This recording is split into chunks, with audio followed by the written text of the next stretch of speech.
Всем привет, вы на канале Польза.нет, меня зовут Сани, и сейчас мы пойдем топить iPhone 16 Pro Max. Это последний ролик, который снят на iPhone 15 Pro Max, потому что я использую 15 Pro Max сейчас как камеру, фронталка его работает, а это дело буду использовать тоже как камеру. Смотрим. Так, особо хочу отметить, что все тесты, рендеры, все остальное были проведены на этот смартфон до утопления, это раз. Два, то что 16 iPhone мы уже гоняли с вами. И топил я его, и рендерил, и играл на стримах, прожаривал суммарно больше 10 часов, так же, как этот, вот, только в онлайне. Не считая онлайна, с этим смартом примерно то же самое.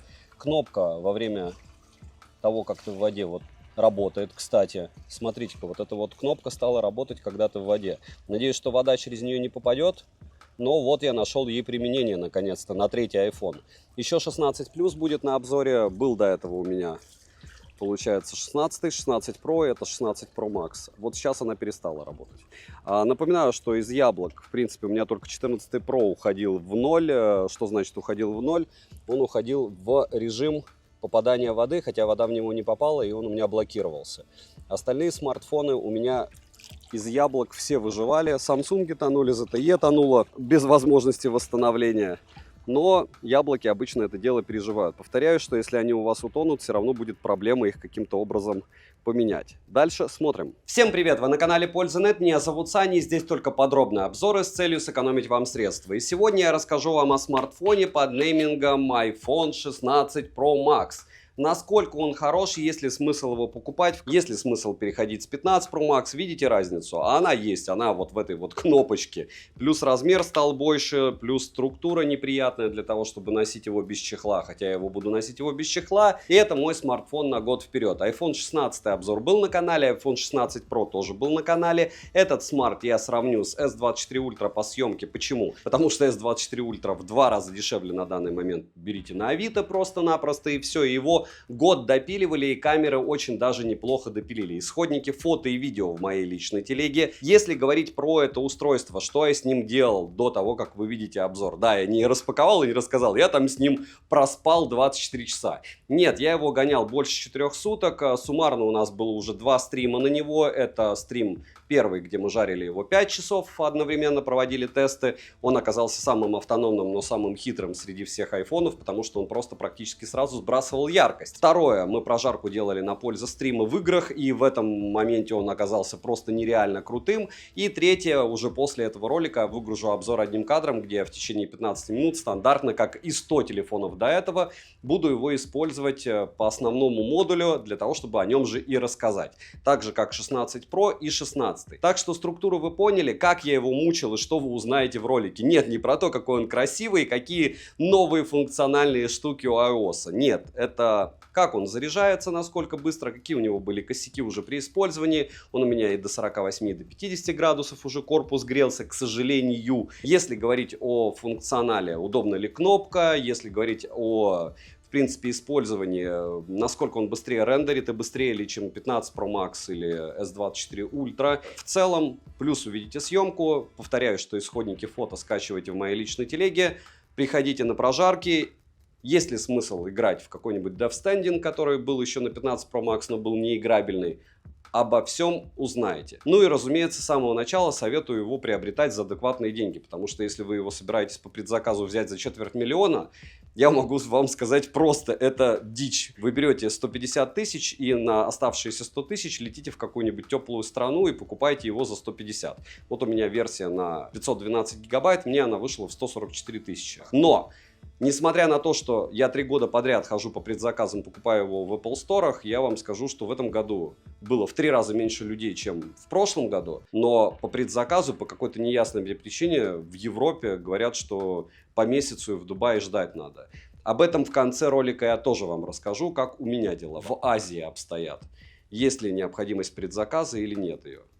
Смотрим. Распаковка. В комплекте со смартфоном идет руководство пользователя и кабель для зарядки с Type-C на Type-C, тканевый и приятненький. Блока питания, защитной пленки, чехла и даже наклеек нет. И быстрого кабеля для 10 гигабит в секунду тоже придется вам докупать. Вес смартфона 227 граммов, а габариты 163 на 77 на 8,3 мм. 7 обзоров в неделю выгружаю, ежемесячно разыгрываю по одному смартфону Poco X6 Pro и еще и iPhone 16 разыгрываю. Условия по iPhone 16 16 в ролике по ссылке в описании, там в самом начале. А по Poco X6 Pro все очень просто. Подписывайтесь на этот канал с колоколом, на телеграм-канал скидок, оставляйте любой осмысленный комментарий под любым из роликов больше 5 слов, и в комментарии либо в описании своего канала указывайте свое имя в телеге. В конце каждого месяца на стриме я это дело разыгрываю, на стриме присутствовать не обязательно. Переходим к обзору. В плане расцветок все так же, как у 16 Pro. Есть черный титан, белый, натуральный и пустынный титан. Дизайн не изменился, тыльная часть выполнена из матового стекла, рамка титановая, с фронта Ceramic Shield. Защита по стандарту IP68, разумеется, есть. В начале ролика вы могли наблюдать, как смартфон справляется с погружением в воду и одновременной видеосъемкой. Далее, на корпусе помимо стандартных кнопок расположили кнопку действия, на которую можно повесить любую команду из предоставленных в настройках, а также сенсорную панель для управления камерой. Можно менять экспозицию, глубину, зум, переключаться между камерами. Вроде бы в новой версии еще добавят переключение на фронталку, но здесь вопрос во время съемки или просто. По поводу материалов. Зайдите в магазин, ощутите, до какой степени он скользкий, потому что 16-я версия более скользкая, чем 15-я. Я с 15 Pro Max без чехла отходил год, и с 16 Pro Max, мне кажется, год я не отхожу, и, скорее всего, я куплю Apple Care на 2 года, потому что у меня есть четкое ощущение, что я его раздолбаю. По моему мнению, кстати, по поводу кнопок, если ты видеограф и ты снимаешь на iPhone, то данная кнопка будет только мешать, так как если снимать в клетке для смартфона, к ней доступ будет ограничен. Если же снимать со стабилизатором, то же самое. Да, можно купить фирменное приложение, в котором есть различные степени стабилизации, и внешний стабилизатор не понадобится, но все же придется докупать рукоятку хотя бы для удобства хвата, которая также будет ограничивать доступ к этой кнопке. Обычному пользователю же эта кнопка выгоды не делает. Да, можно менять режимы, в целом, как и раньше, можно сказать, что они упростили управление камерой, но я так не считаю. Настроить команды возможности нет, под игру эту кнопку использовать нельзя, лучше уж купить геймпад от Sony PlayStation, не так ли? Кратко, сенсорная область есть. Очень круто. Но зачем? Непонятно. Понятно только, чтобы продать и все. Лучше бы сделали 2 триггера, и один из них бы имел эту функцию. Разъем Type-C версии 3.0 до 10 гигабит в секунду с поддержкой технологии OTG и DisplayPort. Это прям must-have штука, помогала мне безумно. Понятно, что многие используют не кабель, а Wi-Fi, но в ProRes файлах особо не разгоняешься, и намного быстрее у меня получалось всегда по кабелю. Микрофоны, стереодинамики с хорошим звуком, вибромотор также тактильно приятный, но не настраиваемый. И по поводу звука. У новых Huawei звук лучше, и здесь есть перекос по звуку между нижним и верхним. По вибро у OnePlus вибро лучше. И понятно, что iPhone это про среднюю температуру по больнице, и он показывает, как надо делать, но им есть что допиливать. Все хорошо, и звук, и вибро. Переходим к дисплею. Смарт оснащен Super Retina XDR OLED дисплеем на 6,9 дюйма, почти планшет уже, с разрешением 2868 на 1320 пикселей. Адаптивная частота обновления экрана от 1 до 120 Гц, контрастность 2 миллиона к 1. Широкая цветовая гамма 100% DCI-P3, матрица экрана абсолютно плоская, рамки у экрана минимальные, удобно, что есть динамический остров, режим ожидания, Always On Display с интеллектуальными алгоритмами, True Tone, Dolby Vision и HDR10. Максимальная яркость 1000 нит, пиковая яркость HDR 1600 нит и пиковая яркость на солнце 2000 нит по заявлению производителя. По моим замерам на 100% яркости экран выдает стандартно 1300 люксов, на пике 1700 люксов. И матрица, и магия этого экрана в том, что при игре в Genshin, я это 50 раз за ролик повторю, он не сбрасывал яркость на 60 FPS в течение часа. Он показывал 1300 люксов и не грелся. Это просто нереальные цифры. Шим выше 25% на 100% яркости не поднимается. Что происходит ниже, вы видите. На стриме специально сравнил его с S24 Ultra. В iPhone 16 Pro Max с шимом все лучше, но не великолепно. Разблокировать экран можно при помощи Face ID и код-паролем. Срабатывает данная история отлично. Зарегистрировать биометрические данные можно только одного лица, но можно добавить много альтернативных внешних видов в маске, в различных очках. И, конечно же, нам не хватает, хотя бы завели они эту кнопку, сделали бы здесь Touch ID, но нет. Установлен здесь по процессору новый бионический чип A18 Pro с техпроцессом 3 нанометра, 6 ядрами и максимальной частотой 4,4 ГГц. Графический процессор с 6 ядрами и нейронный движок с 16 ядрами. Оперативная память на 8 гигабайт, внутренняя память на 256 гигабайт, 512 гигабайт и 1 терабайт. Я всегда покупаю на 512 гигабайт, мне хватает. Хотя, опять же, я смартфон использую для съемки, то есть файлов у меня много, но я каждый раз, понятно, их скидываю. Система iOS 18 работает хорошо, вспомогательных и полезных приложений и функций достаточно. Новая технология Apple Intelligence на базе искусственного интеллекта тоже на борту, как и новые функции для кастомизации интерфейса, настройки виджетов, панели управления освещение, но все это потом будут они докидывать, обещали, что там прям будет вау. По связи имеется поддержка высокоскоростного Wi-Fi 7 серии, поддержка eSIM, 5G сетей и ниже. Для 4G все бенды на борту. Датчик приближения работает хорошо, Bluetooth чип установлен 5.3, хотя везде уже в новинках 5.4. NFC поддерживается, но напоминаю по поводу оплаты, у вас будут проблемы по поводу установки банковских приложений. Эти проблемы можно решить, а оплату только запихивая сюда карту, либо оплачивать по QR-коду. Двухчастотный GPS с поддержкой GPS, GLONASS, Galileo, QZSS, Beidou и навык в наличии, но так же как у 15 Pro Max, супер GPS я его не назову, потому что если ты катаешь на байке, допустим, едешь по трассе, у тебя по правой стороне противоположное движение, точка стоит, что тебе нужно туда приехать, очень часто даже этот смартфон, как и 15 Pro Max, показывает, что ты уже приехал, находясь на другой стороне, при том, что это не в супер большом городе, никаких глушилок здесь нет. Вот такая вот магия. У андроидов такого обычно не бывает. Из датчиков на борту лидар, сканер, Face ID, барометр, гироскоп, акселерометр, датчик приближения и двойные датчики внешней освещенности. Емкость аккумулятора 4676 мАч, проводная зарядка поддерживается, максимум мощность 45 Вт, беспроводная MagSafe до 25 Вт, стандарт Qi до 15 Вт или 7,5 Вт. Заряжается от 0 до сотки, у меня он все время рандомный, иногда за 2 часа, иногда за час 46. Заряжается он лично у меня от всех зарядок. Но первые сутки, даже, наверное, двое суток, он заряжался и перегревался просто люто. Сейчас это дело прошло. И нет, это не потому, что экран был не заблокирован. Те, у кого были айфоны, те в курсе. Так же, как пиксели, они первое время могут греться, потом перестать греться, а могут продолжать греться до упора. За час просмотра видео на YouTube в среднем уходит 3-4% заряда по Wi-Fi на 100% яркости. В играх просто бомба, пушка, гонка. Почему? Потому что мы с вами его тестировали на стриме в Genshin Impact на 60 FPS, и он съел всего 22% заряда. И магическим образом он не сбросил яркость. То есть в течение часа я наблюдал 1300 люксов, как вы. И это прям нереальный результат, ни у кого такого даже близко не было. Если выставить 120 FPS, в отличие от 16 Pro, он не фризил, 32% в час поедает, но яркость почти сразу становится 500 люксов, не 200 люксов. Но проблема начинается в том, что через 10 минут где-то у тебя начинает очень сильно глючить тач, и он становится неиграбельным. То есть все эти 120 FPS в Genshin Impact, ну, как бы есть и хорошо показать кому-то. В Death Stranding поедает 28% в час, хотя он не сбрасывает яркость ниже, чем 500 люксов, но тач глючит так люто, лучше не играть. Перейдем к тестам. Сколько он выбивает в 3D Mark и в Antutu, вы видите на экране, никаких супер цифр нету, никакой супер стабильности тоже, с одной стороны. С другой стороны, как говорится, самое главное, как он отрабатывает. На данный момент, по мне, синтетика показывает, что он уже хорош, а то, что они будут его допиливать в режиме реального времени, это 1,000,000%, так всегда происходит. То есть они раскидали смартфоны по миру, продали, сейчас увидят первые болячки, допилят их, выгрузят, и он будет еще стабильный. Для смартфона, который только выгрузили, эти 1 800 000 баллов в Antutu, это прям вау. По storage тесту, конечно, да, они отстают практически в 2 раза от китайцев с их типом памяти, но с другой стороны, здесь этого дела хватает. Понятно, что в чем-то iOS урезана и мультизадачность некоторая под вопросом, с одной стороны. С другой стороны, это плата за стабильность. И это я его не оправдываю, я говорю это как пользователи, которые используют этот смарт по предназначению. Переходим к камерам. Основной сенсор на 48 мегапикселей с фокусным расстоянием в 24 мм, апертура 1.78 и оптической стабилизацией. Улучшенный сверхширик на 48 мегапикселей 13 мм с апертурой 2.2 и углом обзора в 120 градусов. Телефотосенсор на 12 мегапикселей 120 мм, апертура 2.8, угол обзора в 20 градусов. Ничего суперфееричного. И пятикратный оптический зум. Камеры имеют защиту из сапфирового стекла, с тыльной части также расположили направленные микрофоны и вспышку True Tone Flash. Запись видео доступна в максимальном разрешении 4К 60 FPS и в как 16 Pro 120 FPS, но только на основной модуль. Фронтальный сенсор True Deep на 12 мегапикселей с автофокусировкой, апертура 1.9, максимальное разрешение у него для съемки видео 4К 60 FPS. 120 FPS нет. Также отмечу и несколько раз повторю, в киноэффекте нет 4К 60 FPS, это прям печаль. 16 Pro я сравнивал со смартфоном S24 Ultra, как и всю 16-ю линейку. Почему? Потому что S24 Ultra на Авито стоит так же, как и 16-й iPhone. То есть все остальное стоит как минимум в 2 раза дороже. Вот iPhone 16 Pro Max стоит в 2 раза дороже. Вкратце, ночью с недостаточным освещением, основной сенсор и сверхширик, даже в зачатом состоянии, то есть вот он только вышел, мы имеем более детальное изображение, более корректную работу со светом и не такое шумное изображение, как в S24 Ultra. В локации с достаточным освещением, даже ночью, iPhone проигрывает из-за плохой работы с источниками света и плохой детализации. Телевик у Samsung в основном во всех сценариях выдает качественнее изображение. При этом отмечу, что все-таки по цветам iPhone больше угадывает. Точнее, у iPhone в 95% случаев цвета правильные. А в Автофокусировка плавнее и корректнее работает у 16 Pro Max уже, хотя опять же он сырой. Фронтальный сенсор у Samsung снимает хорошо, местами даже лучше, чем у iPhone, но цвет он передает ненатурально. Стабилизация у основных сенсоров одинаковая, плюс-минус, но у Samsung встречается больше подергиваний, чем у 16 Pro Max. И помним, что его целый год допиливают, этот SAMS, прошивками, то есть модель-то не новая. При максимальном зумировании днем iPhone, на удивление, справляется лучше. Локаций, сценариев использования и тому подобного может быть миллиарды. Сравнение, короткие примеры вы сейчас увидите. 4К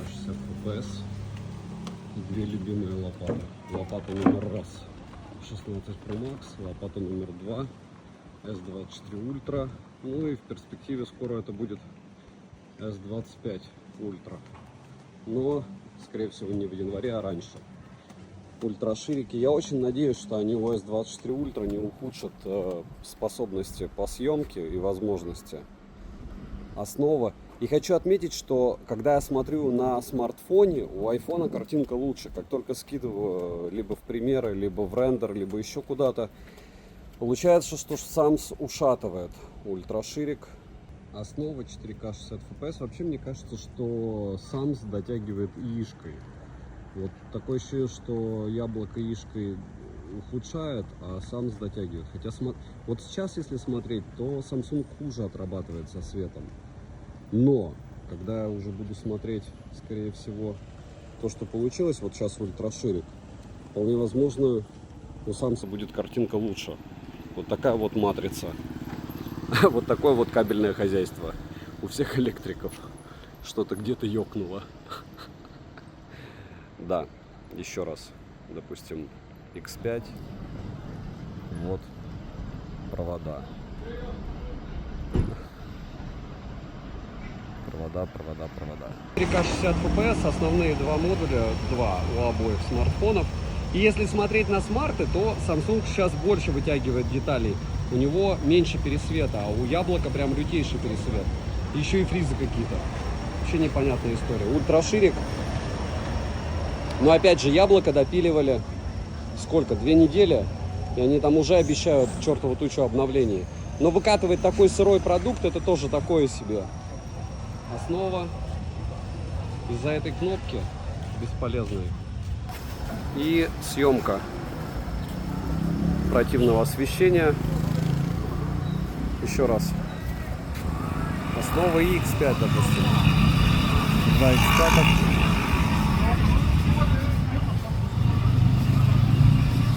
Вот я могу сказать, что сейчас яблоко в лютейших шумах, но в итоге еще неизвестно, как будет в вашей картинке. И стабилизация мне меньше нравится у яблока, у телевика. Опять же, неизвестно, что будет в итоговой картинке. И 2 4К 60 FPS, две основы, роллинг шаттер. Вот шумов сейчас на SAMS больше на фронталке. Но это сейчас. А как в итоговом файле будет, это вопрос, как говорится, дня. Ночь, 4К 60 FPS и вот такая вот съемка. Заметьте, кстати, как быстро поймал фокус 16 Pro Max на фигурке. Хотя картинка может быть более дерганая, потому что я его только снял с зарядки, и он почему-то безумно разогрелся. Прям нереально. Но в целом ультраширик. Также 4К 60 FPS. 4К 60 FPS, и с этого момента я с игрушками буду аккуратнее, потому что у меня только что одна улетела. А вы видите, как работает автофокус на Samsung, очень избирательно. Вот про это я и говорю, когда я говорю, что почему я выбираю яблоки для подсъема. То есть яблоко понимает всегда, что тебе надо снимать, когда ты переходишь на объект. Скажут, что я пиарю. Самое интересное, обратите внимание на обзоры iPhone 16 и 16 Pro. Половина комментариев: еблофанат тупой. Вторые: андроида фанат тупой. То есть люди не понимают, что я просто констатирую факты. То есть вот сейчас вы видите переход на X1, дальше на X5. И кто как отрабатывает. Телевик, видите, у Samsung лучше отработал по автофокусу, но по цветам у него какая-то лабутень. То есть у Samsung цвета нереалистичные, не то, что я вижу.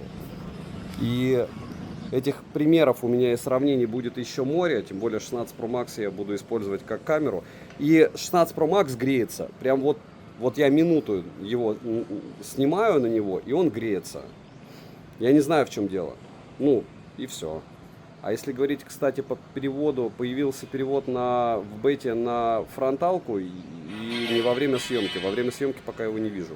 И фронталка, смотрим динамический диапазон, 16 Pro Max ушатывает. Вот самое интересное, почему 16 Pro вроде бы то же самое, а снимает хуже. Вы ощущаете почему? Потому что им надо продавать 16 Pro Max. Я уверен, что это на программном уровне. Либо они прям допиливали именно этот смартфон, либо лыжи не едут, либо все понятно с маркетингом. Так вот, примеры съемки этих смартфонов, они не совсем актуальны, повторяюсь, потому что яблоко будет еще раз допиливать, а два яблоко я буду использовать как камеру. Вот и все. Так, фронталка 4К 60 FPS, но RAW формат на фронталке у яблока, конечно, выглядит неплохо.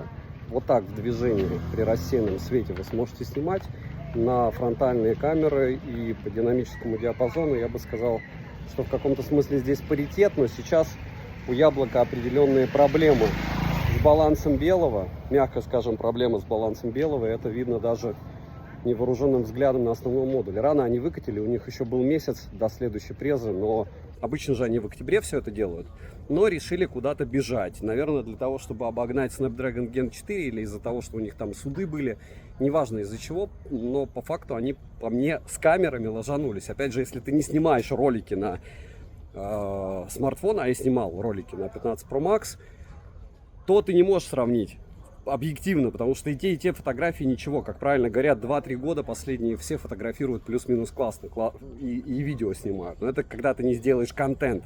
И когда делаешь контент, особенно это заметно. Так, два основных модуля и режим стерео микрофонов стоит у яблока. Я не знаю, чего с ними делать, чтобы у них был не стерео. Напоминаю, что в основном мы, блогеры, используем петлички беспроводные для того, чтобы записывать звук, потому что звук — это база. А если ты хочешь хороший звук на смартфоне, при любом раскладе ты будешь использовать как раз эту базу. Я использую родные микрофоны сейчас. Не скажу, что они супер, но и не скажу, что они плохие. Особо хочу отметить, что в этой локации практически все я гоняю. Насчет того, чтобы сравнивать не с Samsung S24 Ultra, почему я совсем все сравнивал с ним, потому что сейчас я буду Pixel 9, допустим, гонять, я буду сравнивать его с iPhone 16. Потом буду гонять GT6 китайский, тоже с iPhone 16, скорее всего.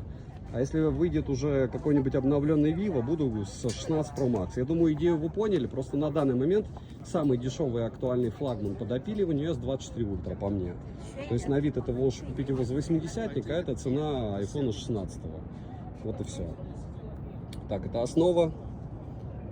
Хорошо, что днем тебе не надо в 4К 30 FPS снимать. В 120 FPS смысла снимать тоже не вижу особого.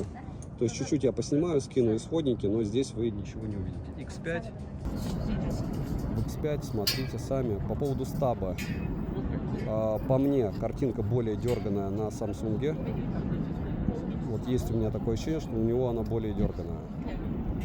В движении сейчас мы попробуем поснимать в X5. Вот это X5 в движении, допустим, недолго. Если это будет выглядеть вот так, Samsung очень люто перекручивает цвета и немного неприятным делает контраст. И теперь максимальный зум у этого 20, у яблока 15. Вот так. 5 секунд, один и тот же объект будет выглядеть на X20 зуме, X15 зуме днем. То есть днем, если на штативе, в зуме есть смысл. У яблока в шумах. Прямо я их вижу. Может, Самс тоже? Может, Самс тоже. Ну вот так. Так, любителям фотографий повторяюсь, что я, конечно, для вас чуть-чуть поанализирую, но у вас есть свои откалиброванные или нет мониторы. Это 4К 60 FPS. Основной модуль, ультраширик. И качайте исходники, если вас интересует, как эти фотографии могут выглядеть. В RAW формате я вам нафоткал всего чего. По поводу шима и всего остального шума. По поводу шума вы видели. Цвет правильно передает яблоко. Самс все равно выкручивает контрастика. прям конкретно. Но зато Samsung делает красиво. То есть, если вот как в жизни оно выглядит сейчас на яблоке, а у Samsung оно выглядит вау. Для того, чтобы, как говорится, картинку продать, лучше Samsung. Чтобы с картинкой работать и знать, как оно выглядит в реальности, лучше Samsung. Точнее, как в реальности, лучше яблоко. Вот так фронталка будет работать. Но особо с барсеткой неудобно чего-то там снимать. Раз. Два. 4К 60 FPS, основа еда. Вредные напитки. Ну и не только вредная еда. И ультраширик. Много видео на 16 Pro Max. Вот так выглядят разные цвета. Вроде бы все. И новых наушников и ничего подобного пока нет. Кстати, новых Apple Watch тоже нет. Еще немного цветов. Так, ну что, найдите 10 отличий. Это 16 Pro Max и 15 Pro Max. Мораль 16-го нет кнопочки, 16 Pro Max есть кнопочка. И... Так, короче, это основа, точнее это ультраширик, 4К 60 FPS. И переход на основу довольно приятненький такой. Хотя, видите, все равно почетче основа будет. Дальше иксы. Телевик рваный чуть-чуть. И X15 максимум. Единственное, нельзя на фронталку, как всегда, перейти. И фронталка 4К 60 FPS. Тоже такая печальная история. Но соляви. 4К 60 FPS, ультраширик. И плавненько сейчас будем уходить. Основа, телевик X5 и максимум X15. X5. Основа, ультраширик.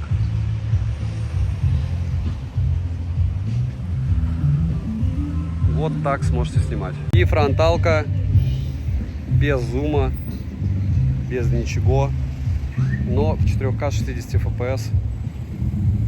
Так, 4К 60 FPS, основной модуль, ночь, автоподбор частоты отключен. Вот такой вот банк SIAM, одно из отделений, допустим, ультраширик ночью.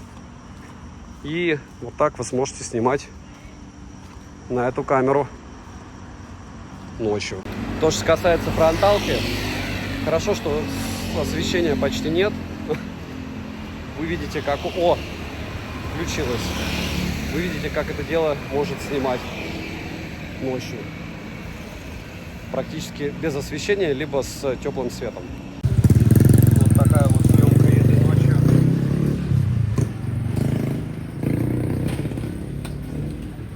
X5, X2, X1. И ультраширик. Так, и немного фронталки без очков.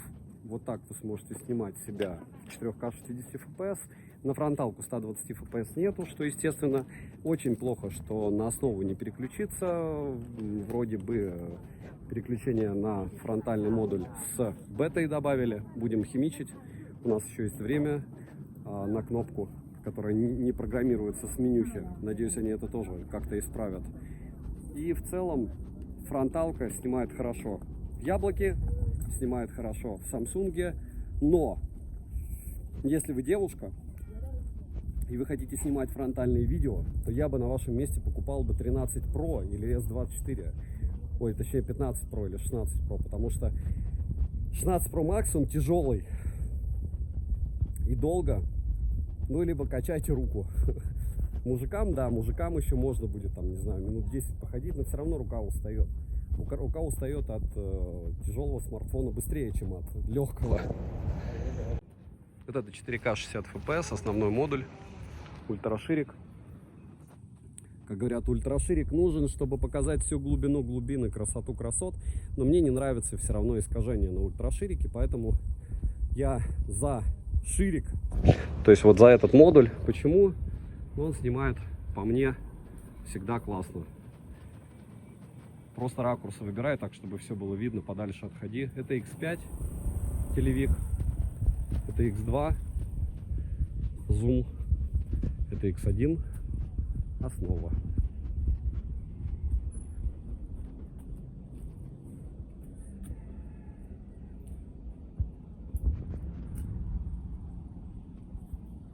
Вот так. Кстати, хоть в примерах видео покажу вам состояние моего айфона. Это который 15 Pro Max, прожил у меня год без чехла. Вот видите коцки? Он падал на асфальт. Если что, это 4К 60 FPS. Вот так в объекты сможете снимать. Допустим, вам надо чего-то кому-то показать. Лучше, конечно, фотографию. Да, и линзы уже поцарапаны конкретно. И экран. Я думаю, что вы сейчас увидите. Главное поймать мне ракурс. Что коцки видны, но для этого надо его выключить. Выкинуть не получается. В общем, он тоже поцарапанный, но не люто. Но поцарапанный. Ну что, 4К 60 FPS, основной модуль, съемка в движении. Вот так примерно вы сможете снимать. Так делать, разумеется, нельзя. Микрофоны рядом с источником звука. То есть у меня они вообще у лица вместе со смартфоном. Так, позади меня едут пассажиры на байке. Преследуют. Сейчас включу ультраширик. Вот так на ультраширике сможете снимать свои покатушки, кого-то просить, либо ставить на штатив. И вот так в движении это все будет выглядеть. Смотрите, может быть на паузе, может быть не на паузе. Надеюсь, у меня не отрубится тормоз. Ладно. В общем, так не делать, но снимать можно. Насколько хорошо съемка отрабатывает, решать, как всегда, только вам. Это 4К 60 FPS, он может снимать 4К 120 FPS. Вот такая вот собачья. Вот это телевички, и это телевичок у нас от iPhone 16 Pro Max, этот телевичок у нас от Samsung. Если говорить про Samsung, заметьте, сколько здесь шумов. То есть шумов у Samsung значительно больше. Да, здесь и детализация лучше, но он выкрутил контраст, что он сделал. Он выкрутил цвета и все. Если говорить про яблоко, цвета реально, но детализации значительно меньше. И опять же, по цветам он передает правильно. То есть тут на вкус и цвет, как говорится, какой вам фломастер. Вот это я видел, вот это сделал Samsung. Чаще всего многим людям нужно то, что кто-то сделал за них. И может быть это и хорошо. Вот это ультра, это у нас яблоко, фронталка. Навскидку просто вот такой вот селфи. Видите, один смартфон в руке, и здесь один смартфон в руке по очереди. Если говорить про то, как вырезали волосы, то Samsung, вы видите, что сделал, да? Здесь ушатал его яблочный смартфон однозначно. По поводу всего остального и динамического диапазона, и того, как он вырезает. Ну, здесь у нас была, получается, фотография портретного режима, а здесь у нас обычная селфи. По цветам плюс-минус. В общем, я считаю, что здесь паритет. Еще учитывая, что здесь я в портрете делал, то есть просто вырез волос был бы здесь, может быть, более агрессивный даже. Повторяюсь, сравнение фоток берите, смотрите. Я еще их много наделаю. Скорее всего, я их возьму с собой, когда я сейчас полечу куда-нибудь. Если говорить про вот эту фотографию, здесь у нас S24 Ultra фокус поймал, притом по видео было ушатайка. По фотографии можно долго спорить, у кого лучше, потому что здесь выкручен контраст и цвета с одной стороны, с другой стороны мне не нравится блер, и конкретно яблоко по мне не частично, а неплохо таки налажало с этой фоткой. Но вот что есть, и тот и другой смартфон фотографирует классно. Я специально не делал по 50 фотографий, чтобы получилось что-то одно. Вот я на отличие найду, потому что, смотрите, ультра, он передает структуру даже фигурки. Хотя выкручивает контраст, то есть цвет у фигурки вот такой, ультра делает ее ярко-красной. Ну, опять же, либо ты теряешь в деталях на яблоке, либо ты теряешь в цветах на Samsung. Samsung фотографирует лучше. Если говорить про ультраширики, вот обратите внимание, здесь у нас яблоко, здесь у нас на ультраширике Samsung. Вот так будет фотографировать Samsung, вот так яблоко. И здесь яблоко по ультраширику его ушатало. Кто бы мог подумать. По работе со светом, наверное, лучше был Sams. Но в остальном пусть даже по микродеталям каким-то яблоко его победило. Если говорить, вот они, два основных модуля ночные, работа со светом, то же самое, что у одного не фонтан, что у другого не фонтан. Если говорить про детали, то, допустим, смотря кто на чем фокусировался, но ощущение, что вот это вот реальный фонарь, больше у Samsung. Если брать вот эти, допустим, объекты, смотрите, что Samsung сделал с бедным конем. Вот он здесь полностью его засветил, маленькая коняшка, то же самое. В общем, в целом, все-таки по ночной фотографии на основной модуль ближе к паритету. Ночью фотографируют на основной модуль плюс-минус одинаково. Можно пытаться найти какие-то детали, где у одного хуже, у другого лучше. Вот, допустим, да, вот эти вот металлические штуки, наверное, лучше у Самса. Хотя, как правильно говорят флагманы последние 3 года, топовые фотографируют плюс-минус одинаково. Минусы. Экран не поддерживает мультитач на 10 касаний, медленная зарядка, нет никакой обходной зарядки, комплект поставки скромный, телевик далеко не лучший. На данный момент плохая работа со светом на всех сенсорах, бесполезная лично, по моему мнению, сенсорная область для управления камерой, слишком большой размер, могли бы сделать и поменьше. Непонятные цвета, потому что этот песчаник, это цвет детской неожиданности, я не знаю, кто работал в госструктурах, понимает, какие у кого ассоциации сразу. По поводу рендера, он рендерит в 2 раза быстрее, чем 15 Pro Max и быстрее, чем S24 Ultra, для тех, кому нужно делать контент. Опять же, лучшие фото и видео, если выгружать в YouTube, после сжатия получаются именно с iPhone, не Samsung. Мое мнение. Человека, который на них снимает ролики, которые вы видите на моем канале. Так, и тем, кто собирается опять же лететь куда-то, 16 и 16 Plus везде в наличии, в любых объемах и цветах. А вот 16 Pro и 16 Pro Max отсутствуют. Нужно ждать неделю. Сегодня у нас 25 сентября, так что в октябре можно лететь. То есть, как я и говорил при предзаказе, 16 и 16 обычные можно будет купить потом, а 16 Pro, 16 Pro Max они будут делать вид, что их не хватает недели 2. И в этот раз резюмировать я не хочу долго и мучительно, потому что если вы рассматриваете данный телефон к покупке, скорее всего, вы его купите. Вот у меня 15 Pro Max, вот 16 Pro Max. Нравится ли он мне? Разумеется, нет. Но единственный вариант, чтобы у вас понимали, что у вас этот iPhone последний, это кнопка, которую никто видеть не будет, и цвет. Потому что по размеру они внешне очень идентичны. Я уже говорил, что если ты заходишь в Apple Store, здесь, во всяком случае, в 7 Studio, ты видишь не вот этот цвет первым, знаете, как в лицо смартфона, а ты видишь серый, то есть титан. Серый титан выглядит намного-намного лучше. Если говорить про сам смарт, не пишите мне, я в курсе, что у него шлаково работают микрофоны, потому что, наверное, они думают, что все время необходимо либо снимать кого-то, либо оттуда, соответственно, источник звука идет в направленный микрофон, либо второй вариант, ты используешь петлички. То, что вы видите сейчас на мне, какие-нибудь DJI спокойно через Type-C-шник подключаются. Если говорить о плюсах, это просто нереальное устройство, потому что я не ожидал, что он в Genshin Impact у нас в течение часа будет держать 1300 люксов. Что это значит? Это значит, что смартфон нереально стабильный. Какие еще жесткие тесты я проводил? Почти 5 часов. Он может снимать 4 часа, по-моему, 48 минут. Посмотрите, у меня скрин в моей личной телеге. Нон-стопом в 4К 60 FPS. На основу, и это 100% заряда. То есть почти 5 часов он может 4К 60 FPS снимать, не сбрасывая FPS. Это тоже нереально круто. Если говорить про зарядку, она нереально долгая, рандомная, и о ней я говорить не хочу. Шим довольно приличный, но лучше, чем у S24 Ultra, хуже, чем у некоторых китайцев. Вы тоже все результаты видели в ролике. Хотите поподробнее, идите на канал со стримами, смотрите, как я там проверял. Если говорить о рамках, да, они стали чуть-чуть меньше. Если говорить о процессоре, рендер быстрее, чем на чем-либо. То есть, если вы занимаетесь монтажом, вы увидите разницу. Во всяком случае, в отличие от 15 серии, этот работает по рендеру и по обрезанию видео, а монтаж делать на этом удобно, экран большой, в 2 раза быстрее. Размер безумно неудобный. Pro Max 15 был для моей ладони большой, к нему привык, этот еще больше, но из-за того, что он более скользкий, тактильно менее приятный, сила трения хуже, без чехла я, когда буду его носить, я чувствую, его раздолбаю довольно быстро. Об этом вы тоже узнаете в перспективе на моем канале, потому что я снимаю именно на iPhone. Если говорить про какие-то другие особенности, я могу рассказать вам о ожиданиях, которые у меня были, которые, конечно же, яблоко обломало. Это 4К 60 FPS в киноэффекте. это была бы пушка, бомба, гонка, прям нереально круто. Они могли бы улучшить камеру для фото, потому что она и правда не суперская, хотя бы основной модуль. Они этого не сделали. Они бы могли сделать Телевик X3, X5 неудобен, в первую очередь для видео. Для фото может быть для многих, для видео это неудобная штука, они еще и в 16 Pro это дело выпилили. Если говорить про Type-C-шник, то же самое осталось. Говорить про звук, могли бы сделать звук здесь уже, но они его не сделали. Могли бы сделать 2 триггера, повторяюсь, это было бы удобно, было бы классно играть. Эта кнопка абсолютно бесполезна для видеографа, потому что в руке вот так долго ты снимать не будешь. Ты будешь либо, повторяюсь, на ручке, либо в клетке.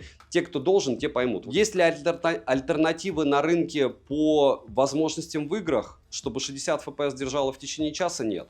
Чтобы 5 часов нон-стопом в 4К 60 FPS снимало? Нет. Если брать ликвидность, это лучший смартфон по играм сейчас. Это лучший смартфон по съемке предметной. То есть то, что я предметы снимаю, это лучший смартфон. В этот раз весь ролик был снят не на iPhone, а на Sony FX3 на 95%. Так что оценивайте, насколько хорошо у нас получается чуть-чуть видоизменять контент.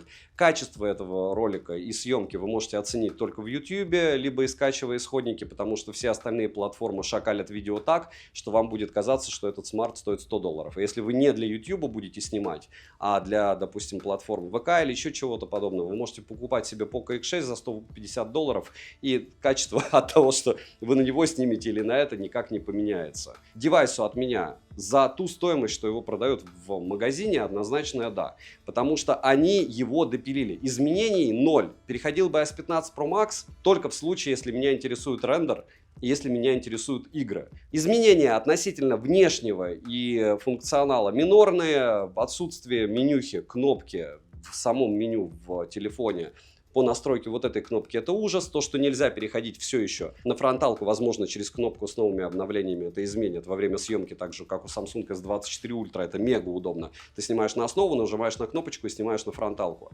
На данный момент этого нет. Много чего нет, много чего программно они могут докидать. Мне кажется, что они специально ухудшили 16 Pro, потому что я его тоже гонял, и я вижу огромнейшую разницу даже по съемке. Хотя вроде бы все то же самое. Даже по рендеру этот быстрее. Либо это дело в теплоотведении, либо лыжи не едут, либо, как всегда, яблоко что-то химичит, и в перспективе вот эти наши волшебные 15 Pro Max начнут с 15 Pro по какой-то неясной причине супромат, материалы устали снимать хуже. Еще раз. 150 тысяч, 512 гигабайт, девайс сюда. Во всех остальных случаях нет. Как альтернатива, повторяюсь, на Авито S24 Ultra по 80 штук, новенькие, и вы будете кайфовать на андроиде с возможностью устанавливать все, что угодно, оплачивать NFC, стилус. Почему S24 Ultra? Потому что это единственный ликвидный флагман, который есть на рынке. Я мог бы вам, как вот сейчас продавцы Vivo, Oppo, Realme и всего остального прибегут, откройте Honor, те же Magic 6 Pro, которые с DxOMark дружили, чтобы на крутых местах быть, и всех остальных, и посмотрите, сколько всего продают. Так вот, очумеете вы потом продавать некоторые бренды, которые никто не знает, так же, как третий эшелон. Samsung и Яблоко все-таки это самые-самые ликвидные железки, самые допиливаемые железки и лучшие по съемке видео и фото, в моем понимании, по средней температуре по больнице. Понятно, что на них перекупы зарабатывают только либо в начале старта продаж, либо минимум, поэтому все пиарят вот это вот колхозные третьи бренды, вспоминаем там ZTE, Motorola. Из игровых смартфонов могу посоветовать еще Asus, там хотя бы обходная зарядка есть, здесь ее нет. И Яблоку есть куда расти, но они делают это специально, чтобы им хватило, там, не знаю, еще на 15 линеек вперед. Все, что хотел, сказал. Надеюсь, вы поставите лайк этому ролику. Не забудьте про розыгрыш iPhone 16. Пишите, хотите ли обзор на 16+. Добра и удачи вам, дорогие друзья.